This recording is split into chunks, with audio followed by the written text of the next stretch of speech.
cette ethnie qui est pratiquement le Diola a toujours vécu une stigmatisation depuis l'avènement du MFDC jusqu'à aujourd'hui.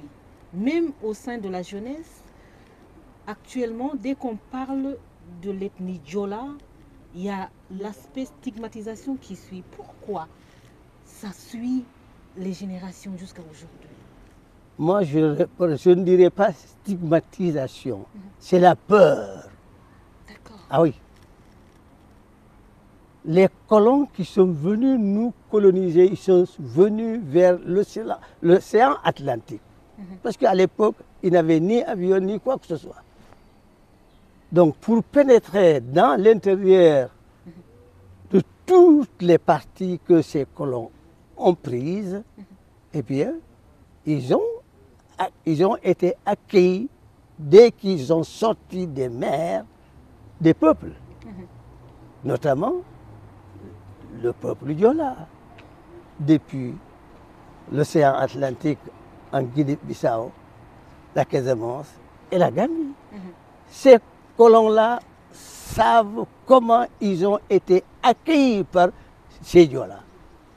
Jamais. Pourquoi ce peuple fait-il autant peur? Ils font peur parce que d'abord, le plus grand ennemi héréditaire des Diola, c'est le voleur. Le voleur. Celui qui vole. D'accord. Jamais. Deuxième chose, c'est que la plus grande force des Diola, qui n'ont jamais tendre la main pour se nourrir. D'accord. Ils se nourrissent eux-mêmes.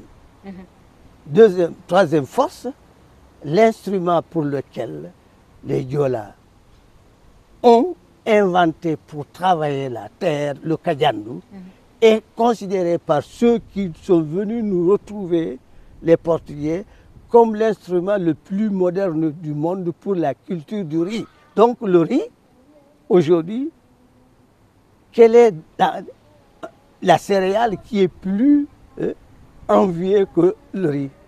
Donc nous l'avons, on ne nous a pas importé, c'est chez nous le riz. Et c'est bien que nous sommes été obligés de lutter pour se faire adapter la terre sur laquelle nos ancêtres sont nés pour produire cela.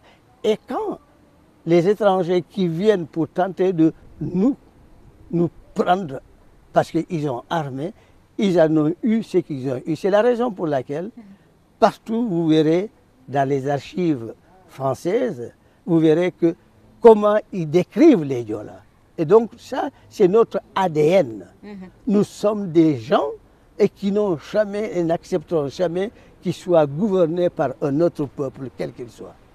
Et ce qui fait que la peur des Sénégalais, quand, à partir de cette date, quand la France a récupéré la Casamance comme tutelle, à gérer, a fait les Sénégalais de Saint-Louis, surtout des Lébou et autres, les Wolofs, à découvrir les Diola.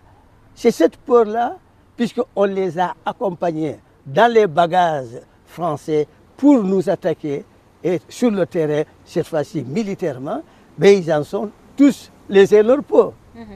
C'est ça qui fait la peur de Diola. Et que, deuxième raison, comme nous avons constaté que ces gens-là, leur métier c'est de vol, eh bien, un voleur ne peut jamais avoir confiance à celui à qui il va voler. Tout à fait. Parce que lui, il n'a rien. Voilà.